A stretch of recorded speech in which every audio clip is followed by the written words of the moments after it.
And now the 419 with Gretchen DeBacker, Matt Killam, and Kevin Mullen. Welcome into the 419, powered by WGTE and presented by Wheatro Wealth Management. I'm Kevin Mullen. Gretchen DeBacker. Matt Killam. It is Wellness Wednesday, presented by our friends at Workspring, and we are talking about everyone's favorite topic, burnout. That's right. This is the picture of burnout. I am In the dictionary, this is it. I'm still recovering from this past weekend, so I'm still like trying to balance. A lot of people don't know you dance at night. That's right. That's right. Most nights. For money. Yeah. Well, not much. Yeah, that was the plan originally. I'm not doing it well. Who's dancing for free? I don't understand what's happening. No, so the kids had their musical this past weekend. And so it was, all last week was Tech Week and then the musical. And as soon as it ends, you go right into cleanup mode. And it's just like, and there's still like pickup, like returning rentals and all of the things that need to happen. Sure. And so it's just still sort of lingering on. But how did it go at risk of putting your kids it on was the... so good. Okay, so Yeah, rave reviews. Yes, it was so good. They did a Disney musical review called Dare to Dream, where it was just like all like famous Disney songs. And it was great. Like Garrett had his first solo. All right.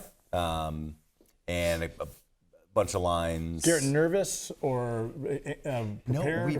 No, we didn't really see it. So I don't know, like with our daughter, like we know what nervous looks like in performance mode. And she just gets real quiet and just starts crying. Yeah. And that's what nervous looks like for her. I did that this morning. With Garrett, we don't really know. Yeah. Because he's just like, he's so confident in everything. Well, he's like does. you, so he's probably... He's fantastic, is what you're saying? Yeah. My kids put on a play this weekend. It was Fight Club. And You're not supposed to talk about it. You've already violated. That's right. Come on now. Yeah. My niece was in, I saw a musical this weekend as well. My niece was in Southview's musical, Matilda. She's only a sophomore, guys, but she had a solo. She did a great job. What's that? Matilda's in your top 5. Top least 5. Oh. Yeah, hate it. Top least Hate it. 5. What was her solo? She was the doctor in the first scene. She sang this little song about, she was so good. So good. She looks so grown up. So they did a great job. How old is she, remind me? Sophomore. Just learning to drive. How old is that? 16? 16. And Garrett is? Garrett is 10. Okay, sorry to put you on the spot like that. Yeah. I could see you panicking. No. That's your son. I was actually prepared. Are you sure it's I was Garrett? prepared for Juliet. That's what I thought it was coming. Sure. So she's 12. I can do this. Yeah. All day. All day long. Miles just had a birthday, so I can't keep track of any of their ages. I get it. So leave me alone. All right. So He's had a long weekend. you know what? I'm recovering. Yeah. I need some self-care. I need to Good segue, balance, protect myself from burnout. And we're going to get some tips on how to do that. We're going to be joined by Dr. Ashley Benson, who's actually a colleague of mine at Lourdes, is the VP of Student Affairs, but also serves on the board for NAMI, the National Alliance on Mental Illness here in Northwest Ohio. And so we'll have her kind of give us some advice. And obviously she sees this both in practice at work, but also in her volunteer capacity on the board. And then Dawn Bentley, good friend. Friend to all, yep. Yeah, who is training manager with Workspring, and also an entrepreneur and a mom. And if anybody knows about burnout, it's the mother of twins. That's right. Yikes. So we'll be wheeling her in here. That is exactly right. And then we're going to be talking with our friends from the Valentine Theater. Yes, right. We're going to switch it up a little bit. Another way to avoid burnout, or maybe cure it, is the arts. That's my theory. So we're going to have Abby Glanville on to talk about all the things. My tears. What a beautiful sentiment. All things going on at Valentine. All right, I love it. All right, let's take a break. When we come back, we'll be joined by Dr. Ashley Benson with NAMI. We'll be right back on the 419.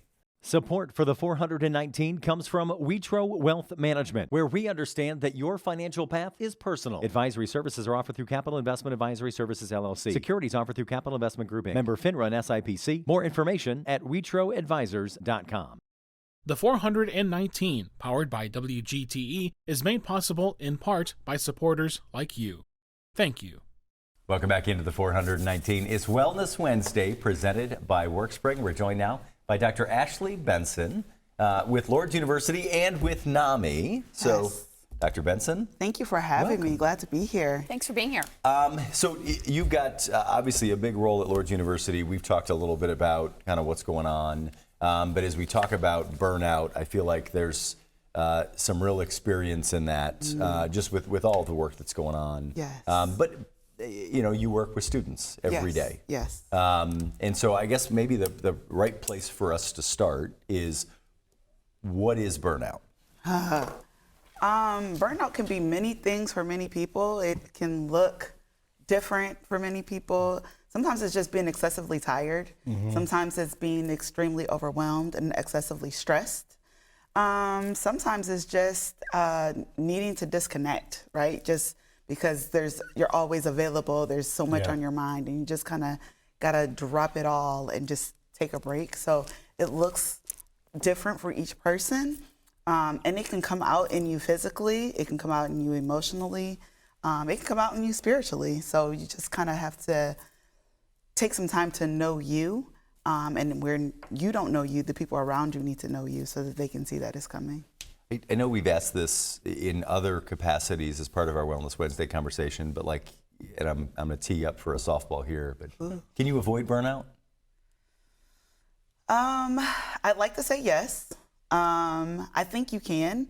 I think you have to be really intentional to avoid it. In my experience, I can't speak for everyone, but in my experience, I didn't initially think that it was something that I could encounter, right? It was just like a go, go, go, do type thing. And then when it happened, I was like, oh, this is what burnout feels like. So then it became an intentional thing to avoid being in a burnout situation. So I would like to say, yes, you can avoid it, but you have to be intentional about avoiding it. Now, there is such a rub as adults, I think, thinking about burnout or experiencing this or needing a break as weakness. What do we know more now about this than we did before or prior generations? Well, I think first and foremost, we have a term for it. We didn't have a term for it. Yes, ma'am. And I think, as you're probably aware, COVID probably brought the term burnout to the forefront even more than it had ever been. And then I think just over time, historically, this day and age, we talk about mental health way more than we ever have. We own it way more. We encourage counseling. We encourage all the things. And we don't, we avoid trying, or we're still working to break the stigma, but I think it's more of a common knowledge, common conversation to talk about mental health and burnout and all those various concerns, whereas back in the day, that's not something that we did. You know, families would avoid it. They would, you know, I'm a Christian, true enough, but we would just say, pray about it and walk away, or just, you're not strong enough. We would call it a weakness, not recognizing that it's a part of naturally who we are as humans, and that there takes work in order to work through the various things that we encounter. On a personal level, if you don't mind me asking, hacks, it makes it seem like something that is inappropriate, but we do talk about life hacks. Is there something that you do or prescribe to at the risk of putting you on the spot? You mentioned not being available all the time. I was just thinking the other day that if I did not have email on my phone, Friday at 5:30, I would be done with work, right? But do you, are there things that you purposely do in your day or weekend to make sure that you are resetting or get some time for mindfulness, if you don't mind sharing? Yes. Oh my goodness. I do a lot of different things. Okay. So Gretchen just drinks. I do. Okay. Yeah. It's not been working. All right. And that, I mean, hey, that works for some people. Yeah, it's not been working for her. Yeah, no, she's a You know, tyrant. A good cup of coffee. That's helps, right. Right, Coffee to start works. the day. Yes. So I try to walk when I can, especially when it's warmer. Yeah, I sure. play with my dog. I have a little poodle, Yeah. Louis. He would be so happy that I mentioned his name. That's right. All right. And so I play with him all the time, but I love to read. So I will disconnect by reading. One of the things that I did realize for myself as of late is that when I say I'm reading, I'm usually listening. And that means that then I'm still connected to my device. So I've been trying to purposefully challenge myself Sure. to Yeah. physically read, sometimes just to connect with myself in a different way. I pray a lot. Yeah, sure. I, will make time to listen to gospel music. I'll just walk around the house and talk to God about whatever I'm going through. Sometimes I just sit in the dark. Have you always been able to do that? One of the things that's been the most challenging for me personally is, meditation, period. I really struggle with being able to disconnect in that way. But sitting sort of and being mindful, is that something that was natural to you? Or did you have to build? Yeah. I had to learn it. Yes. It's not easy. And it really depends on the setting I'm in. You okay? So what's interesting, one of the things that I realized that I had to do in order to allow myself to just sit silent is I lay back on the couch with my blanket. Usually my dog will lay on my lap. It's called a nap. It does sometimes end up in a nap. Yes. Sometimes it can, but not always. I will call my husband before, so let's just say it's been a tough day at work. Right. I will call him ahead of time. Have you had any tough days at work of late? There might be a few things going on. Sure. I call him and I'll say, go to your mom's. I need a little extra time just to myself. So he'll do it because he understands that this is how I am. Aww. And then I lay back on the couch and I'll say, okay, God, you said, come unto me. Yeah. And I need you to hold me. I need to be in your bosom right now. And I'll just lay there and, just try to decompress and hand it over. Yes. Sometimes my thoughts go all over the place and I'll have to keep bringing myself back. But ultimately it just, it'll take some time and then I can just decompress and I can feel that weight lift up. I was going to ask, and all that. Pardon my interruption, but I'm really interested in knowing when it stops. Is that a timed thing, or you just mentioned it, so maybe that's the answer, when it's lifted you? Is there a physical sensation to it, or do you time it and say 20 minutes and I'm up and going regardless? I think for me, it probably depends on the day and how much time I have left to do it. I get that. Sometimes it is, sometimes I do feel like a weight lifted. It's kind of like when you've been holding in a secret, something you need to say to somebody, and then you tell them, and then it's like, that weight is lifted. Kevin wasn't here one morning for the show, and it was like a weight was lifted. Well, then you know what it's like. Do we ever? Remember that day? It was beautiful. It felt glorious. It was one of my best days ever. Yeah, was it? Great. Well, look at that. But when I had, I love the fact that your husband, that's a partnership there, saying you need to not be home for a little bit. That's a wonderful. Yes. I don't want to. He will also tell me, because he knows that travel is one of mine. He will say it's time for you to buy a plane ticket, and I'll be like, okay, great, thanks. What do you do if you don't have a supportive partner or family? People sometimes think that, especially moms, they always have to be ready and available. So how can you develop that for yourself in your family if you don't have it? Great. Yeah, nothing sexist about that at all. Not like a freeloading. It's honest. Yeah. So as a mother of 3 and a grandma of 3, yes, I have a supportive husband, but we had to learn to get to that point. So I had to set boundaries. I had to, one of the things that I tell people all the time, empower my no. You have to empower your no. And sometimes it's just a matter of, I can't do that. So the mess has to be there. They might have to eat ramen today if that's what it is. Like, I can't cook a gourmet meal today. Sometimes it's reaching out to family or friends saying, can you take them to practice? Can you do this? Can you do that? So I remember, my son was a big time football player, and I'm running him around to every which location, but also trying to work, also trying to take care of me, do my community work, all that kind of stuff. And I remember working with a family in the community and saying, if you take them, I'll pick them up. Yeah. If you feed them, I will do this. But then just the same, when I needed to just get away, they would keep our son and make sure he was taken care of, and we would do the same for their kids. So sometimes it's just remembering who your partners can be. So it's not always the people in your household. Sometimes it's the people outside of your household. We're talking with Dr. Ashley Benson. You're also on the board with NAMI. We've had Mariah on the program before, but if folks aren't familiar, who is NAMI? NAMI is NAMI Greater Toledo. We work with, we provide mental health support groups, programming in the Toledo community to just empower families and individuals on receiving support through mental illness. So that could mean groups, that could mean our NAMI Walk, which we'll talk about a little. It could mean just having a conversation with someone, being connected to resources. in the community. It could mean art. It could mean a whole number of different things because support for mental health looks different for each person. NAMI is one of the few, if not the only organization in town that's providing mental health support for those who care for individuals that are going through this. So it actually And for free. Yeah, that's right. Yes. Yes. I think that we frequently talk about burnout or mental health at the end in a panic traumatic situation or when red flags are going up. Can you talk a little bit about maintenance, what that looks like? We are a reactionary culture. It is the immediacy of how we do everything, right? But it's not good practice to necessarily do anything when it's desperate, right? Correct. What does maintenance look like? I know you talked a little bit about how you take respite, but both personally, professionally, how does one live a healthier, burnout less life? I think having an idea of what's like on your calendar, for example, what do you have coming for the week? Great. One of the things that a author recommended that we do that for a book that I read that I was like, oh, duh, makes sense. Learn how to delegate. So look at what you have going for the week, something that you can delegate to someone else that you don't necessarily have to do.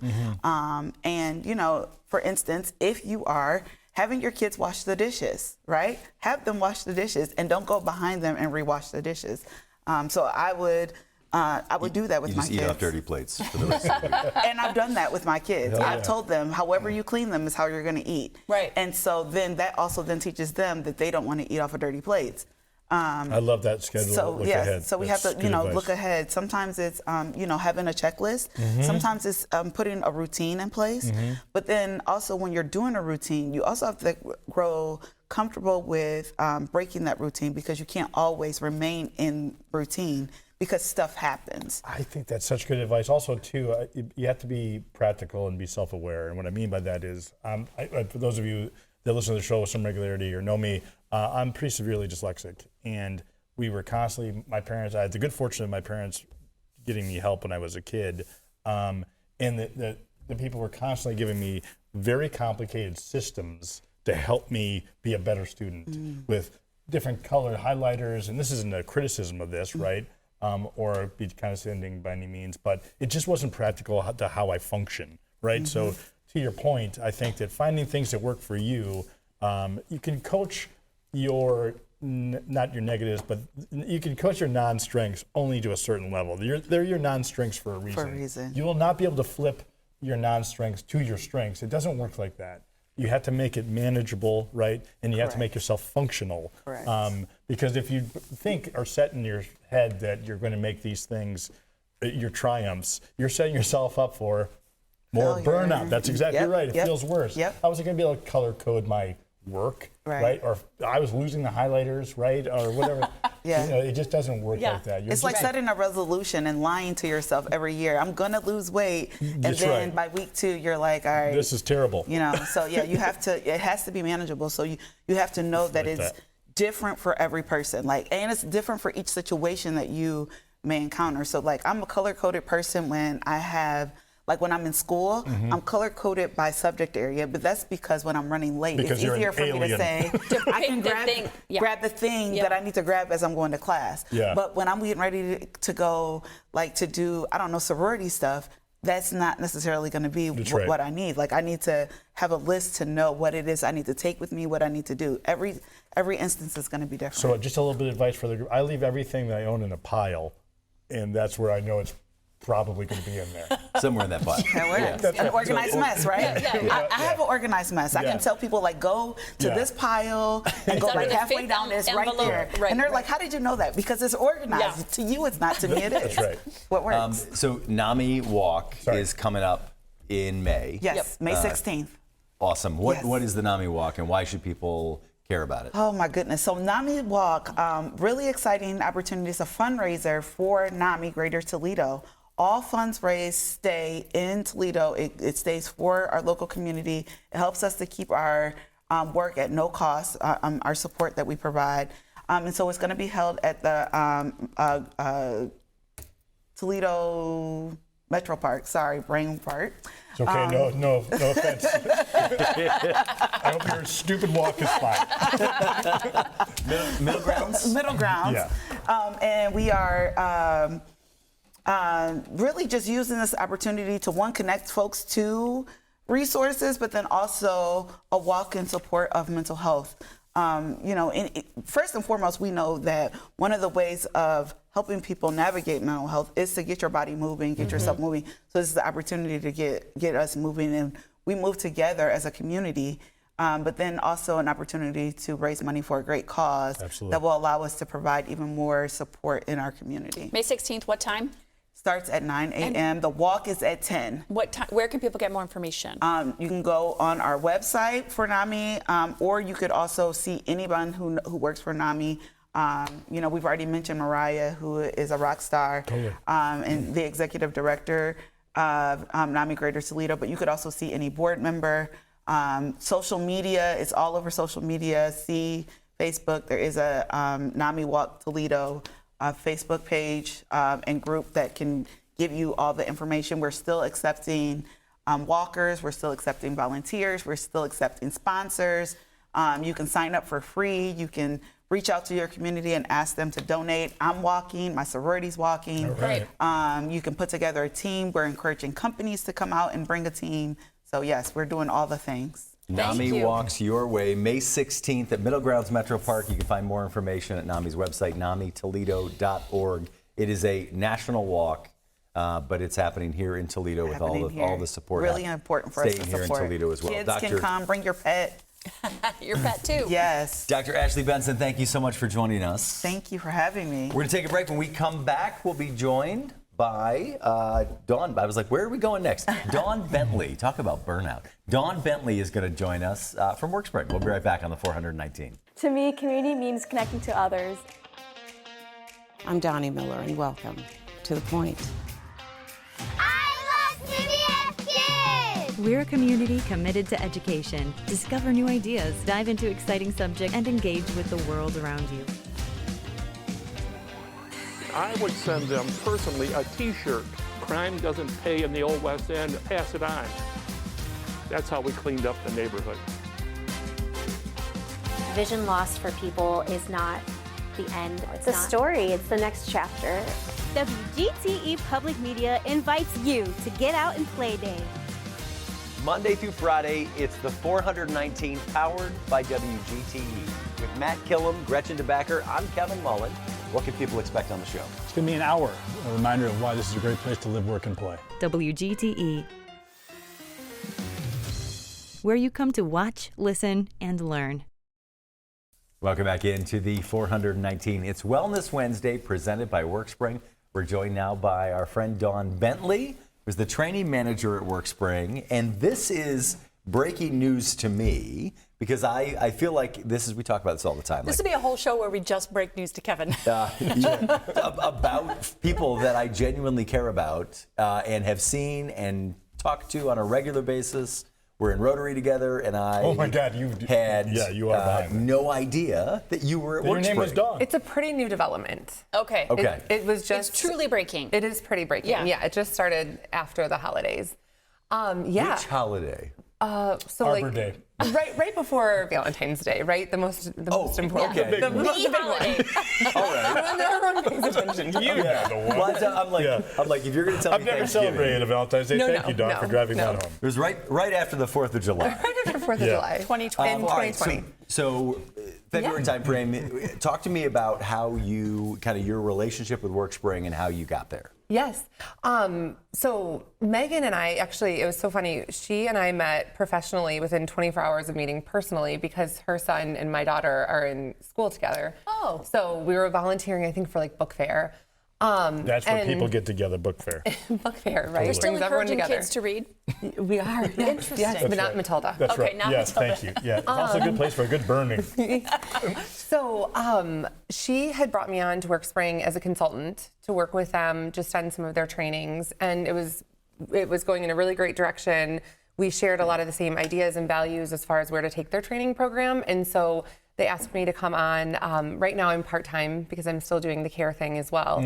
And so I am revamping their training program and bringing updated content that's more relevant to today's work culture. As we know, it has evolved a lot over the last 6 years. So I don't want to blow by that. Dr. Benson just hinted on some of that and gave us some really nice information, but can you elaborate a little bit about the last 6 years in terms of training? How's it changed? Yeah, well, one, COVID obviously was like a very difficult time.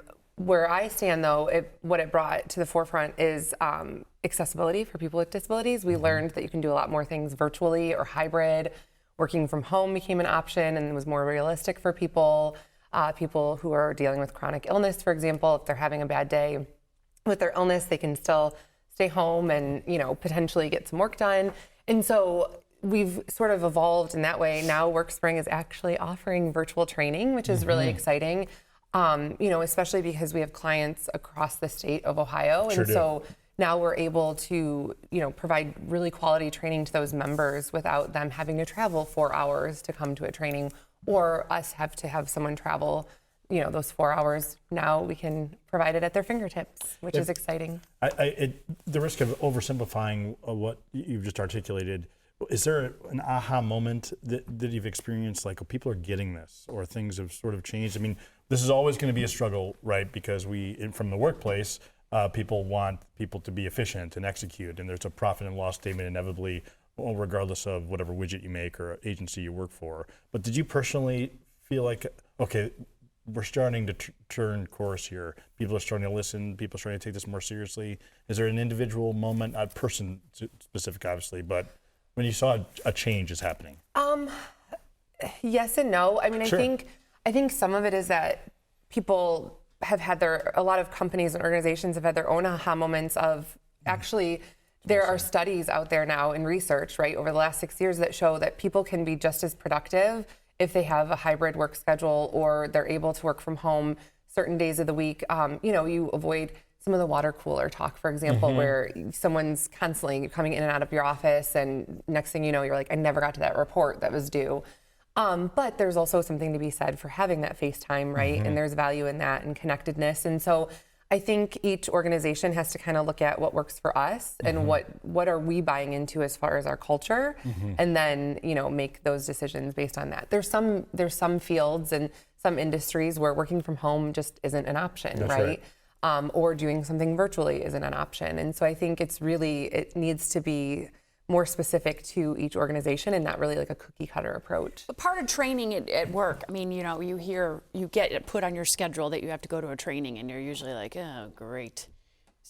Most of the time it's usually about something maybe you're being required to do, or it's not something you necessarily wanted to participate in. What does Workspring do differently, or how is the ability to do virtual and making it convenient for people affecting the participation in the training? Just a reminder that the only person of the three of us that isn't self-employed is me. So you're dealing with probably two real damaged people here. Or maybe three, apparently. She's self-employed when you're a too. guest, we always are welcome to guests. So fix these two. When Gretchen says that her boss is forcing her to go to a training, yeah, she's talking about her mirror. Yeah, she's disassociating. Yeah, that's right. But I understand what you're saying, right?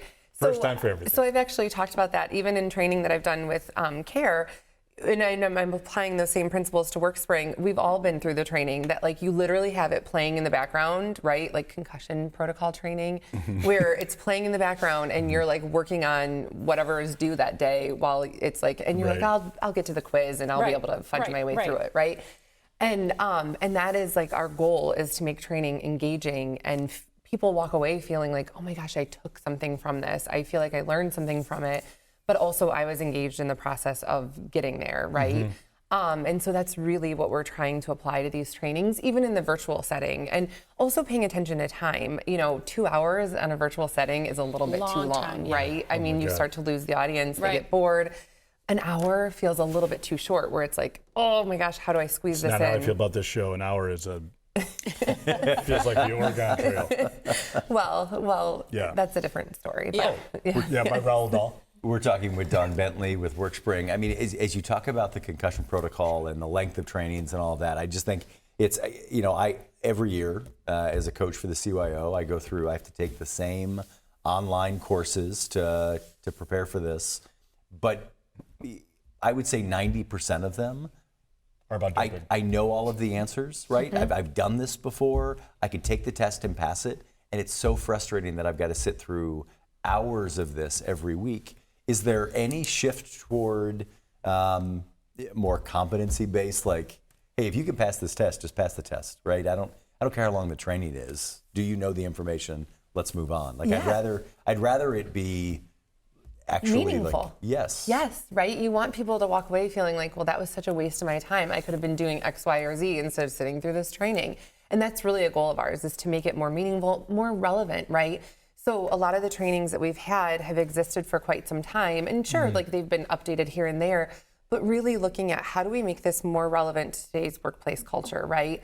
And we've had so many shifts over the last 6 to 8 years, a lot of it because of COVID. And then coming out of COVID now, you have people who are kind of all over the map in how they view workplace culture, how they view, work-life balance, which I always say is the unicorn that all of us are constantly chasing. I don't know that it really exists, but yeah. And so trying to come up with training where people feel good about walking away from it, they don't feel like they just wasted 2 hours of their day, like people do in a lot of trainings. You've mentioned a couple of times care. Yeah. You and I, our first interactions actually probably came through my brothers, but really through your work in the disability space. And now you've, a couple of years ago, launched your own consulting company in around that space called CARE. First of all, tell us how it's spelled, because it's unique. Yes. And then what exactly does it mean, and what is it? Yeah. So CARE is CAIRE, and it's Community Access, Inclusion, Representation, and Equity. And what I do is I provide accessibility audits to community organizations who are interested in becoming more accessible.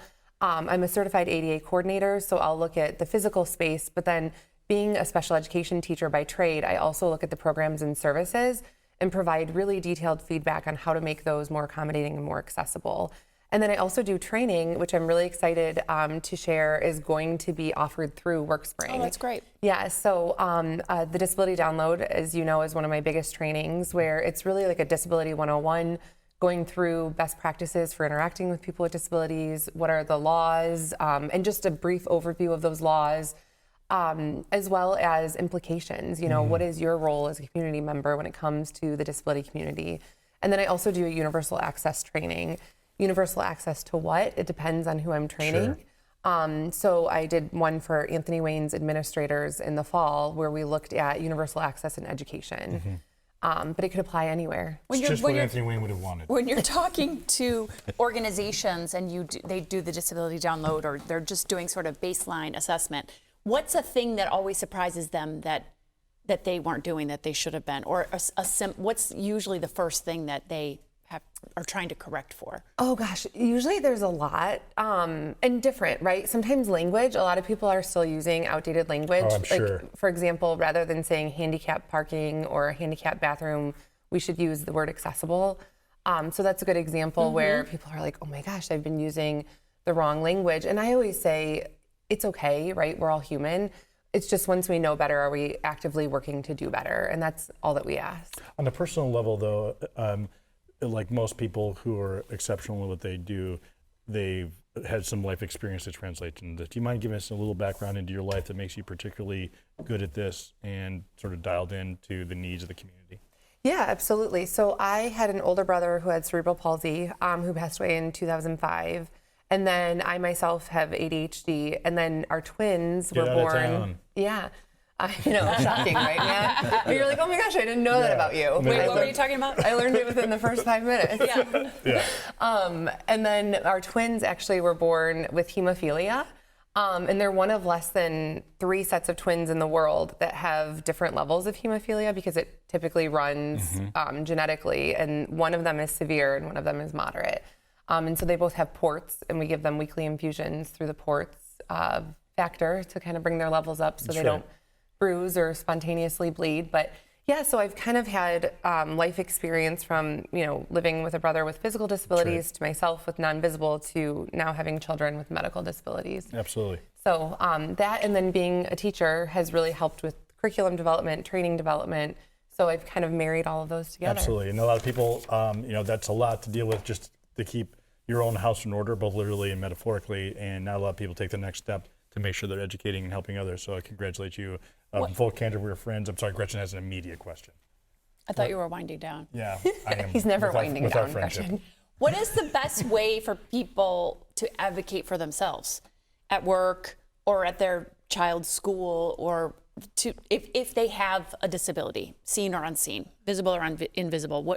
How can they communicate to a person that they need something? Yeah, well, of course, as you know, there's requesting a reasonable accommodation. That's always an option. I also, though, encourage employers, workplaces, educational environments to consider taking an approach of universal access, which means you're providing accommodations to people regardless of whether or not they disclose that they have a disability. Right. And it's truly best practice, right? Like none of us, if all four of us were given the same task and they wanted us to go from point A to point Z, we would probably arrive there a little bit differently, but it doesn't mean that the way that we did it was wrong. It's just that we probably learn, think, operate a little bit differently. And so that's kind of the goal of universal access, is that you're meeting people where they're at. But really, yeah, just requesting and communicating that, I think, is the first step. And then also advocating for maybe it's the workplace and they need more training. Maybe it's the school environment and they need more literature available, like children's books available to the kids about children with disabilities, and they can learn, through that modality. I've got just a quick question, not to put you on the spot here, and please correct my vernacular if I'm in error here. What percentage of the population has challenges? So 1 in 4 individuals lives with a diagnosed disability, and that's just diagnosed, right? So that's pretty staggering when you think about it. I mean, looking at us, that's one of us, right? What's fascinating, though, is I love statistics, so you're not putting me on the spot. I'm like a numbers geek. 80% of individuals with non-visible disabilities in the workplace have not disclosed it to their employer or their colleagues for fear of being stigmatized and stereotyped. Totally. Interesting. Including mental health disabilities. Shifting gears just a little bit to the topic of the day, and burnout. Obviously, you have a lot on your plate. You're everything Gretchen, we've already talked about. Is this question going to get in under the... What's your strategy? What's your burnout strategy? How do you know that you're in the burnout range, and what do you do to help stop it? Yeah, no, I think that's a great question. As you know, I'm in my 40s because we talked about my glasses. And them being cool for my age group is what I was for your told. age group. I'm surprised it's not a monocle. Yeah. Right? Yeah. Seriously. But honestly, in my 40s, I feel like I finally embraced boundary setting. And I know that it was spoken about earlier, but it's so critically important. Yeah. Being okay with Gretchen was in her 40s, it was a Louisiana Purchase. It's right. But it's being okay with saying no, or like, I cannot take that on right now. Okay, so it's so funny that we're talking about this because I literally was talking with a friend about this yesterday. We all remember growing up, and if you went on vacation or you were out of town, your parents had no idea someone was trying to get a hold of them from work, unless if when you got home, they checked the answering machine and suddenly it was like, oh, I should probably check into that 8 days later or 4 days later. They truly could unplug. And now it's like a blessing and a curse that we have communication at our fingertips, right? And never truly away. It's so hard to turn it off and to set those boundaries. And so I think it's getting comfortable, especially in the workplace, with saying, I'm gonna shut this off or shut this down for the night. Or, hey, listen, I don't mind if you need to like get this off of your own brain for the weekend, but then you need to send it to my email. Right. I don't want it via text message or phone call. Don't you find that the younger people coming up are doing that better than we are? Yeah. Yes, and actually the younger people coming up, like they don't even, some of them are like anti-cell phone, anti-social media, which is like fantastic, right? Because our generation kind of got stuck in that cyclical pattern with those things. Yeah. Do you guys have any upcoming trainings that will help folks manage this? We do have quite a few coming up. We have one coming up this week that is agility and leadership and leading through change, which, as you know, the workplace is constantly changing, especially right now with technology and keeping up with how quickly that's improving, AI, right? So we have one coming up this week on that topic. We also have a mental health training that we're going to be offering again in the fall that is like a leader's playbook. It's really, rather than doing a deep dive, it's going through what are some just really day-to-day practical strategies you can employ not only for yourself but for your employees? Because That's right. it's having self-awareness but also having that EQ and that awareness of others around you. Dawn Bentley, thank you Dawn so Bentley. much for joining us. Thank you, Dawn. We're going to take a break. When we come back, we'll be joined by Abby Glanville from Valentine Theater about an upcoming performance they've got going on. We'll be right back on the 419. Support for the 419 comes from Witro Wealth Management, where we understand that your financial path is personal. Advisory services are offered through Capital Investment Advisory Services, LLC. Securities offered through Capital Investment Group, Inc. Member FINRA and SIPC. More information at witroadvisors.com. Destination Toledo.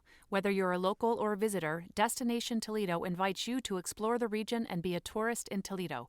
Find events, dining, and things to do at visittoledo.org. Workspring.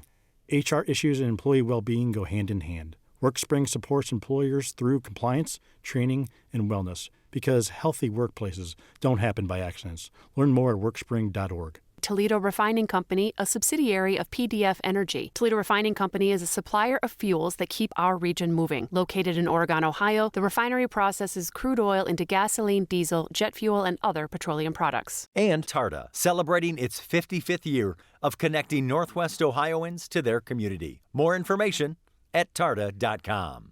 Welcome back into the 419. We've got we always talk about some really cool things that are happening in and around the region. The Valentine Theater is an absolute 100%. gem in Northwest Ohio. We're joined now by Abby Glanville with the Valentine Theater. Abby, thank you for being here. Thanks for coming in. Thanks for having me. What is your role with Valentine Theater? I am the executive director. Security. That's right. 90 pounds of fury. That's right. And how long have you been with the Valentine? I've been there since September of 23. Okay. So 3 seasons. Tell us a little bit about your background. How did you land in this position? Oh, man. My path has been Sure. all over the place. You'll find a safe place here for that.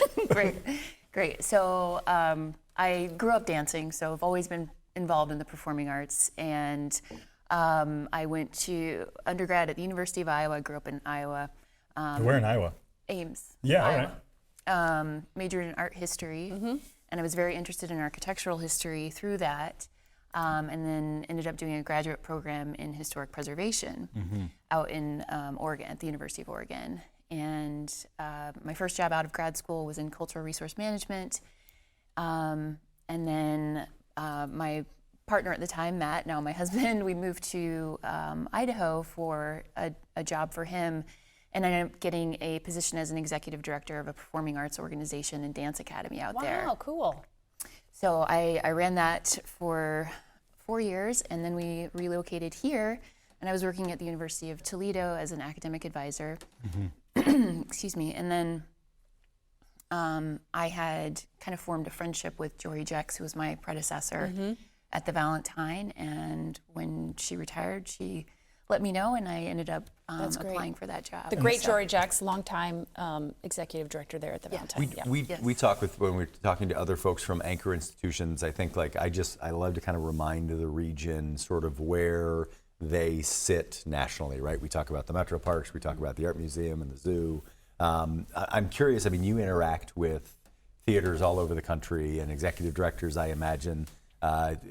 Where does the Valentine Theater sit in terms of the actual physical space, the asset that it is to Northwest Ohio? Yeah, so we're sort of a mid-sized theater, I would say. We have a capacity of 900 seats. So a lot of the roadhouses, like what I would consider our space to be, are much larger. So it is a challenge in terms of recruiting those large touring productions to come to Toledo in our venue for a single night, whereas they'll go to a place like the Stranahan and be there for, a multi-day run.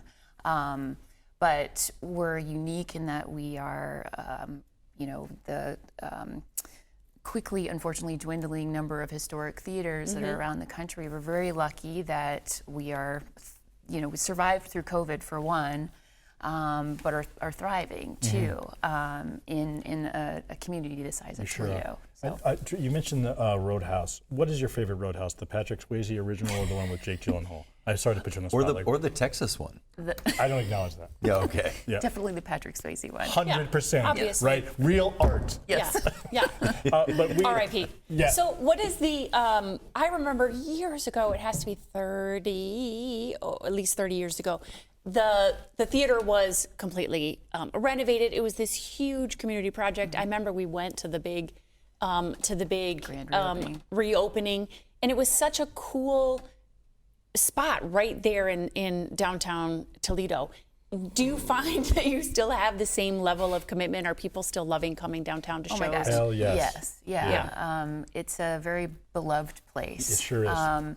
But what's interesting too is the number of people that do come in that have never been before. In fact, there was a day last summer where I was out in our lobby talking to our box office manager, and somebody came up to the door and they were looking What's going on in here? Yeah, and I opened. I was like, come on in, and it was this couple, and they said, we've lived downtown our whole lives and we've never been here. So, that's a big part of the work that we're trying to do is really make sure that everybody knows our doors are open to them. Yeah. What's been the most unique thing that you've done or brought in to the Valentine in the 3 years that you've been at the helm? And that's most unique, not just regular unique. Yeah. So this year, this current season has been really exciting because we're really focusing on building community partnerships with other institutions, as you guys were mentioning. And in the fall, we partnered with the National Museum of the Great Lakes for the 50th anniversary of this, sinking of the Edmund Fitzgerald. And we brought in a woman named Meredith Moon, who is Gordon Lightfoot's youngest daughter. And it was just a really cool project that I think got a lot of new people in the door. And it was an opportunity to really get a conversation going about something that was a really important event to Toledo. Absolutely. So many of the men on the ship were from Toledo. So You have a couple of cool events coming up yet for the remainder of the season. One this weekend is called Flamenco Vivo. Can you tell us a little bit about that? Yeah, so Flamenco Vivo is actually here on Tuesday. They are, the performance is at 7:30 p.m. It's a New York City-based dance and music company. This is actually a company that I booked when I worked out west, and they were phenomenal. It was a sellout performance. But anyway, they're doing a public performance at the Valentine on Tuesday evening, and then on Wednesday they will do 2 school shows for a series that we have called Valentine School Days. And so students are bussed into the theater.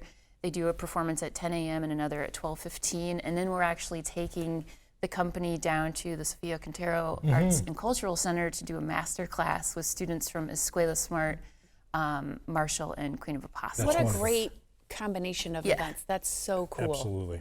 Yeah. So the kids will get to interact with them and learn from them and talk to them and just hear about what it's like being a touring artist. And but to your earlier point, is available and is open as the doors are for an institution, particularly Valentine. Sometimes you still have to meet people where they are and bring the art to people. So kudos to your leadership. Do you use castanets in your daily life? I need to do more of that. To get Matt to snap to it. He probably has some somewhere. Probably. Yeah. What was you were a dancer? What was your style? Oh gosh. Training for the Olympics for breakdancing. Yes. Yeah. Working on it still. Yeah, sure. Ballet was my first love, but I've taught and tried all different kinds of things. So I taught dance for many years, and I still do teach dance at the University of Toledo. If you had to teach Matt a style of dance, what's the style you think he'd be most successful at? Suicide. But I'll let you off. Jazz. Yeah, Jazz, thank probably. you. That's right. Totally. Improvisational. Yeah, Miles Davis right now is turning over in his exceptionally cool grave. Abby, we asked a little bit about your background, but if you don't mind revisiting that just for a second. Your folks were in the arts, extremely supportive. Your dad always wanted you to be a doctor. Talk to me about a little bit of the first little Abby. Yeah, no, they... Not the giant person we see before us today. Both of my parents worked at Iowa State University my entire life. My dad was a professor in engineering, and my mom worked in PR. And they were always supportive of me being involved in the arts, but they, I think, had some hesitation when I, Sure. you know, I thought I wanted to be a dance major when I, before I went to college. I ended up not doing that, but they've, you know, they understand that anybody who's pursuing a career in the arts has to, I think, really stay after it and really be persistent. And the fact that I was able to find a career that kind of merges both preservation and the arts is unique. Yeah. I certainly didn't see that Sure. Yeah. coming. Yeah. But it just sort of worked out. So why do you think it's important for people? We've been talking earlier in the show about burnout and stress. Why do you think it's important, if you do, for people to incorporate the arts in their lives, either practicing it, studying it, going to see it? Immersing yourself in it. Yeah, great question. Yeah. For one, connection. It builds connection. You know, we talk about this epidemic of loneliness that's going on, particularly in the post-COVID world. So it gets people together and it kind of brings about this, I don't know, collective effervescence well said. in the room. And then I think there is no better way to learn empathy than participating in the arts. And I think, you know, my husband Matt and I talk about this a lot, about how, you know, empathy is more akin to rocket science really than anything else, because it requires this capacity to wonder and to stay curious. And what better tool for navigating the world both productively and with care than using empathy. So I think that's so well said. That's exceptionally well said. Thank you. We're talking with Let's Abby derail Glanville. that well-phrased, that well-articulated thought with our dumb show. An awkward transition into our madness. What are some upcoming performances that people can get excited about, and where do they find more information? Thank you. So you can visit our beautiful brand new website. It is beautiful, easily navigable. I love yes, it. for more information. But so Flamenco Vivo Tuesday. On Friday of this week, we're showing The Shawshank Redemption for free. It's part of the Ohio Goes to the Movies project. Okay. So you do need to have a ticket, so you can get that on our website or come. The door is always open an hour before the show, but that is free. And then at the end of May, we have a show called 100 Years of Broadway, which is a concert celebrating all of the classic That's amazing. music. I would Cool. love that. I would love both those things. Favorite Broadway show? Favorite Broadway show? Matilda? Gretchen's. Gosh. Oh, man. Cats. How I much? do love Cats. Yeah, who doesn't? Especially with the Idris Elba one. What a smoke show. I've seen that 1,000 times. No, I'm talking about like 1989. Yeah, the original Cats. I only see it with Idris Elba. Actually, all performances. All right, it's now time for Gretchen's Wacky Quiz. I'm going to ask you 4 rapid-fire questions. Gretchen's going to have you describe Toledo in exactly 1 word, and then you and Matt are going to list your 9 favorite things in Toledo. Okay. Question number 1, here we go. What made-up word would you love to add to the dictionary? Oh my God. That's a hard one. That is a hard one. Skip. Schmook. Yes. Great answer, Abby. I love it. We're off to a good start. Yeah. Have you ever made a homemade gift for someone? Oh yeah. Did they like it? Yeah. Sure they did. Of course they did. Name one friend who's most likely to escape a deserted island alive. Oh, Matt. 100%. Which Or Matt? decide to stay there. Her husband, Matt. He may, yeah. All right, and then what would you do if you had 15 minutes of fame? Man. I have no idea. Or what would have earned you the 15 minutes of fame? Anything you wanted. Yeah. That's a tough one. That is a hard one. This was a this was a hard card. This is a tough card. I'm gonna throw that one away. Throw that one away. Yeah. What is the one word you would use to describe the city of Toledo? Unique. All right. We're going to do 9 of your favorite things together. Are you ready? Okay. Okay. Starting with number 1. Wallbridge Park. Yes, not one of ours, but it's a beautiful know. park. It is a great park. The food. Food. Good food What's here. your favorite place? I love Pick El 2. Vaquero. El Vaquero, yes. Yes. What's your second one? No one said that. Pizza Cat. Yeah, all right. Okay, you're halfway home. Keep going. What's another favorite thing about the or region? The zoo. I love the zoo. All right. The river. Yes. Thank you. I'm going to give you 2 for the river. You got 2 left. All of the murals downtown. Yes. Do you have a favorite mural? I don't. Okay, all the murals. I think they're all great. You got one left. Close strong. I love there's a fountain in my neighborhood. We live in the Harvard Terrace neighborhood. It's a really cool. Yes, it is. The rain clouds. Oh yeah, the rain clouds. Yeah, Right by Walbridge Park, a beautiful place.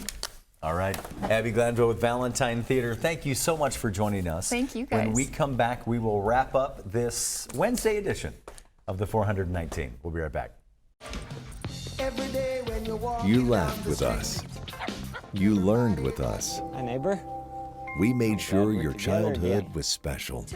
Memories that could only be provided by PBS. For generations, we've given you programs that made a difference. Programs that entertain, inform, and inspired. And today is no different. This is WGTE Public Media in Toledo. It's where you belong. Support for the 419 comes from Witro Wealth Management, where we understand that your financial path is personal. Advisory services are offered through Capital Investment Advisory Services, LLC. Securities offered through Capital Investment Group, Inc. Member FINRA and SIPC. More information at witroadvisors.com. The 419, powered by WGTE, is made possible in part by supporters like you. Thank you. Welcome back into the 419. Wrapping up a Wellness Wednesday edition of the 419. I never know what's happening to my right. Matt is usually making some ridiculous face at me. And you're... And it's not just his face. Yeah. It's not. It's just, I mean, just look at it. Yeah. That's just his face. Yeah. Way to drop off the wellness field of women. Yeah. Yeah, really gave up on that. Well, the topic wasn't kindness. It was burnout. No, That's right. That's And part And of I'm what burnt out avoids... looking at your face. Gretchen, sponsored by UPS. What can Brown do for you? That's right. I was like, wait, what? I didn't get it. Now I do. So Abby was fantastic. I never met her before. Oh my gosh. But Me neither. I can't imagine the kind of the stress and challenge of like stepping into an organization that has been around for so long, is so beloved, but you're trying to innovate, right? You're trying to do new things and bring in new things and had a long-time leader there, right? It's difficult to fill big shoes. I've been able to meet Abby in passing through the Toledo Cultural Leaders, which is a group of really hardworking, fine people in our region. Abby is an incredible win for our area. And as we all know, small institutions, you're not just on the high level of things, which is difficult and exhausting, but you're also on the day-to-day more so than people would know. She's great. And of course, thanks to our guests from Workspring. Of course, Workspring always helping us bring in and focus on wellness here every Wednesday on the 419. Dr. Ashley Benson from Lord's University and on the board with NAMI Greater Toledo, and then Dawn Bentley with CARE, and then also the training manager at Workspring, tackling the topic of burnout, which is always relevant. Absolutely. It's been thematic. I know we've intermittently had that same subject matter, but it's interesting and important to get different people talking about it from different places. They give you a high-level clinical approach to it, but they also talk a little bit how they deal with it in their personal lives. And that's always helpful to me because you can do a lot of reading and be talked at, but I set my phone down at 5 p.m. every day until 5:15, or I take a sort of spiritual nap, my words, not the doctor's, but how people are actually performing this that are professionals or experts in it is helpful. If you missed any part of the show, 7 a.m. on YouTube, 3 p.m. on FM 91, or 6 p.m. on WGTE Connects, channel 30.4. Huge thanks to our guests, Dr. Ashley Benson, Dawn Bentley, and Abby Glanville with the Valentine Theater for joining us here on a Wellness Wednesday. Thanks to you for being a part of the program as well. We'll be back tomorrow to continue. And we'll take a look at our Toledo.com community calendar driven by TARDA. We'll be... That's right. Let's do it tomorrow. We'll do it What tomorrow. do you think? That's right. All right. Unless It's the wishes come true. 419, powered by WGTE, presented by Witro Wealth Management. The 419, powered by WGTE, is made possible in part by supporters like you. Thank you.